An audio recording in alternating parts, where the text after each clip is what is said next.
नमस्कार साथियों, स्वागत है आपका दृष्टि आईएएस के इन फोकस प्रोग्राम में। मेरा नाम है मनीष।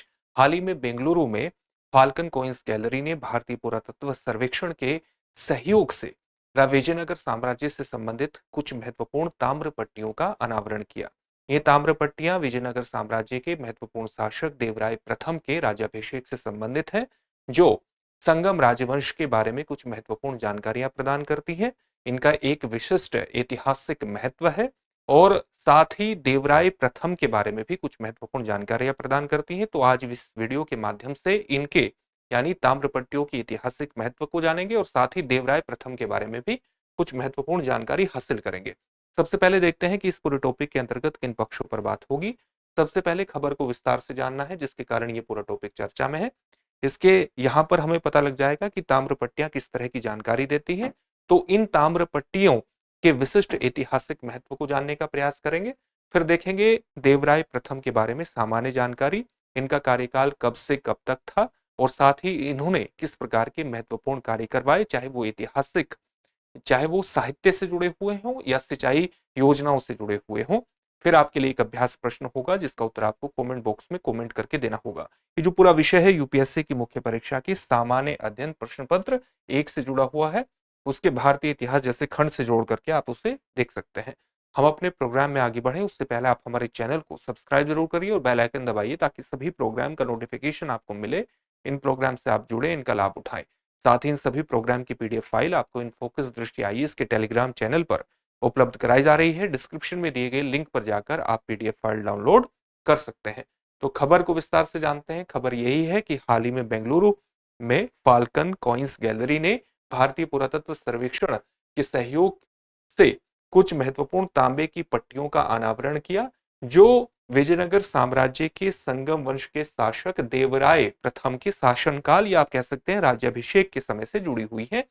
ये जो तांबे की पट्टियां हैं विजयनगर साम्राज्य से संबंधित है और इन्हें देवराय प्रथम के राज्याभिषेक के समय जारी किया गया था।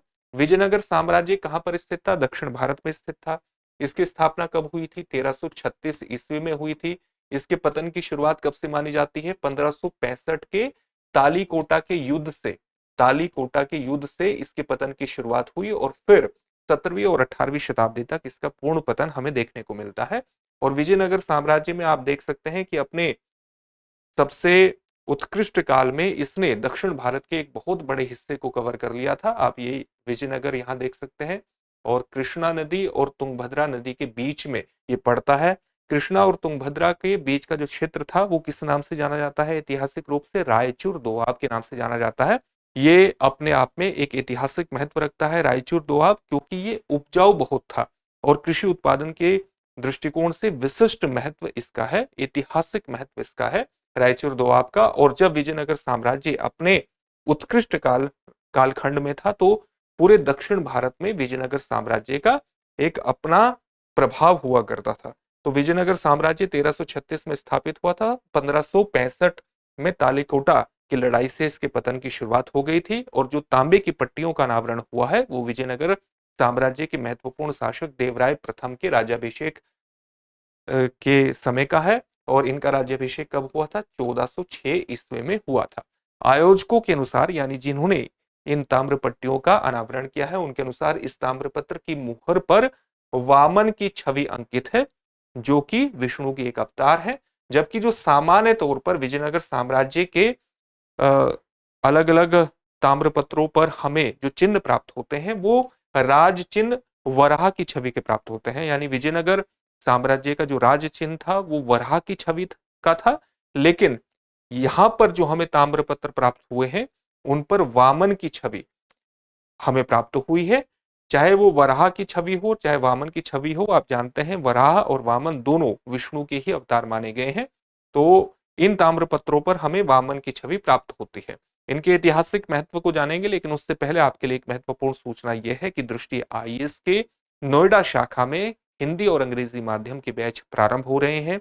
हिंदी माध्यम का बैच प्रारंभ हो चुका है, आप उसमें एडमिशन अभी भी ले सकते हैं। IAS GS foundation prelims plus mains course से संबंधित बैच है, ऑफलाइन बैच है। अंग्रेजी माध्यम का बैच 8 अप्रैल से प्रारंभ होगा।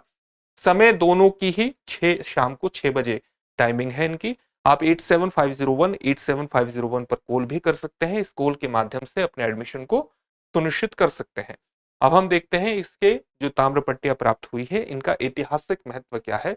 ऐतिहासिक महत्व सबसे महत्वपूर्ण यह है कि इन ताम्र पट्टियों पर जो हमें जानकारी प्राप्त हुई है वो एक स्पष्ट प्रामाणिक ऐतिहासिक जानकारी प्रदान करती है और ये ताम्र पट्टियां शाही अनुदान से संबंधित हैं। यानी इसमें राजघराने ने कुछ महत्वपूर्ण ग्रांट, कुछ महत्वपूर्ण अनुदान प्रदान किए थे। साथ ही संगम राजवंश की वंशावली का विवरण भी इन ताम्रपट्टियों से प्राप्त होता है। चंद्र, यदु और संगम के 5 पुत्रों हरिहर, कंपा, बुक्का, मरापा और मुदप्पा तक की वंशावली हमें प्राप्त होती है।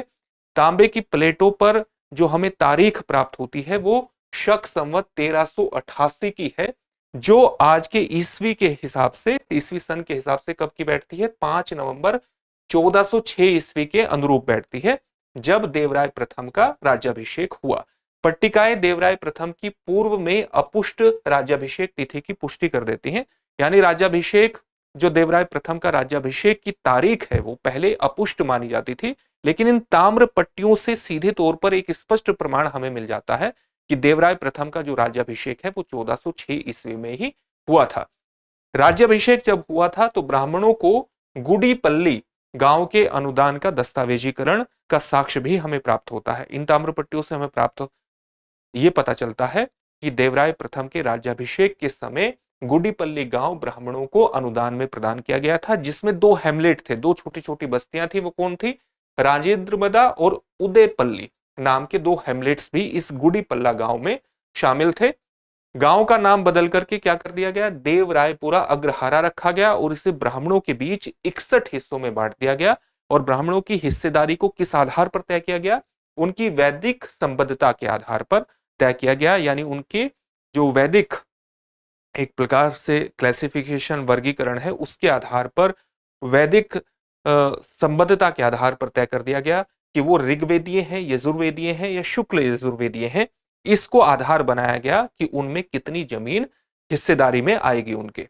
ये ताम्रपत्र जो पहली ज्ञात राज्याभिषेक पट्टियां हैं, आप कह सकते हैं कि राज्याभिषेक से संबंधित पहली जानकारी में पहली ज्ञात एक प्रकार से ताम्र पट्टियां हैं जो कि राज्याभिषेक से संबंधित हैं। इससे पहले भी राज्याभिषेक से संबंधित ताम्र पट्टियां प्राप्त हुई हैं, लेकिन उन्हें पढ़ा नहीं जा सका है। जैसे मैत्रक और गंगा राजवंशों की समान पट्टियां प्राप्त हुई हैं, लेकिन उन्हें अभी तक पढ़ा नहीं जा सका है, जो अपने आप में इन ताम्र पट्टियों के ऐतिहासिक महत्व को स्थापित करती है। अब हम देवराय प्रथम के बारे में कुछ सामान्य जानकारी हासिल कर लेते हैं। विजयनगर साम्राज्य के बारे में जान लिया हमने। देवराय प्रथम ने 1406 से 1422 ईस्वी तक विजयनगर पर शासन किया था। हरिहर द्वितीय की मृत्यु के बाद उनके पुत्रों के बीच सत्ता संघर्ष हुआ, जिसमें देवराय प्रथम विजयी हुए थे। एक कुशल शासक इनको माना जाता है, विशेष तौर से सैन्य कौशल इनका, एक अपने सैन्य कौशल के लिए विशेष रूप से जाने जाते थे। साथ ही इन्होंने सिंचाई परियोजनाओं को भी बहुत बढ़ावा दिया। इसके कारण किसानों को अपनी उत्पादकता बढ़ाने, अपने फसलों का उत्पादन बढ़ाने में विशेष रूप से मदद मिली, जिससे इन्हें बेहद ख्याति भी प्राप्त हुई। इटालवी यात्री थे निकोलो कोंटी, वो इन्हीं के शासनकाल में विजयनगर में आए थे, ऐसी जानकारी प्राप्त होती है। और देवराय प्रथम को काफी मानते थे, उनके अनुयायी भी माने जाते थे। 1420 के आसपास विजयनगर आए थे निकोलो कोंटी, इटालवी यात्री। साहित्य और वास्तुकला को भी देवराय प्रथम ने समर्थन प्राप्त किया, प्रदान किया। किस प्रकार से प्रदान किया? जैसे कन्नड़ साहित्य और वास्तुकला के संरक्षक माने जाते हैं देवराय प्रथम। प्रसिद्ध जैन कवि मधुरा उनके दरबार में थे, जो उनके पिता हरिहर द्वितीय के दरबार में भी एक प्रकार से रहते थे। देवराय प्रथम ने धर्मनाथ पुराण नामक ग्रंथ लिखा। कौन सा ग्रंथ लिखा? धर्मनाथ पुराण नामक ग्रंथ लिखा, जिसमें 15वें जैन तीर्थंकर धर्मनाथ का जीवन वृतांत है। उनके शासनकाल में प्रसिद्ध हजार राम मंदिर का निर्माण हुआ, जो दक्कन वास्तुकला का एक महत्वपूर्ण उत्कृष्ट उदाहरण माना जाता है। तो आप देख सकते हैं वास्तुकला के क्षेत्र में हजार राम मंदिर का निर्माण हुआ। साहित्य के क्षेत्र में खुद उन्होंने धर्मनाथ पुराण नामक ग्रंथ लिखा और प्रसिद्ध जैन कवि मधुरा को अपने दरबार में एक प्रकार से संरक्षण भी प्रदान किया। तो आप कह सकते हैं कि साहित्य और वास्तुकला के क्षेत्र में उनका एक विशिष्ट योगदान स्थापित होता है। सिंचाई परियोजनाओं की बात करें तो विजयनगर साम्राज्य की राजधानी को 15वीं शताब्दी के सबसे बड़े नगरों में उन्होंने स्थापित करने का काम की शुरुआत की। 1410 में तुंगभद्रा नदी पर एक बांध भी बनवाया और 24 किलोमीटर लंबी नहर का निर्माण करवा करके राजधानी तक जल की आपूर्ति को सुनिश्चित किया। किसानों को इसका विशिष्ट लाभ हुआ, उन्हें अपनी फसलों का उत्पादन बढ़ाने में मदद मिली। पुर्तगाली यात्री नूनीज के अनुसार देवराय प्रथम की इन परियोजनाओं से साम्राज्य में समृद्धि आई, क्योंकि जैसे जैसे किसानों का उत्पादन बढ़ता चला गया तो राज्य के राजस्व को बढ़ाने में भी मदद मिली और एक बेहतर आर्थिक पृष्ठभूमि का निर्माण करने में विजयनगर साम्राज्य सफल हुआ। तो देवराय प्रथम ने एक विशिष्ट भूमिका विजयनगर साम्राज्य के एक लंबे शासनकाल या आप कह सकते हैं विजयनगर साम्राज्य के विस्तार में महत्वपूर्ण रूप से निभाई, विशेष तौर से सिंचाई परियोजनाओं को लेकर के आप ये बात कह सकते हैं। अब एक अभ्यास प्रश्न देखते हैं जिसका उत्तर आपको कमेंट बॉक्स में कमेंट करके देना है। देवराय प्रथम के राज्याभिषेक से संबंधित ताम्रपत्र किस वर्ष के हैं? 1306 कॉमन ईरा यानी ईस्वी, 1406 ईस्वी, 1506 ईस्वी या 1606 ईस्वी। इस प्रश्न का उत्तर आप हमें कमेंट बॉक्स में कमेंट करके जरूर दीजिए। फिर से एक नए सेशन में आपसे मुलाकात होगी। धन्यवाद। डियर व्यूअर्स, अपने एग्जाम की तैयारी को और बेहतर करने के लिए हमारे चैनल को लाइक, शेयर और सब्सक्राइब करना न भूलें।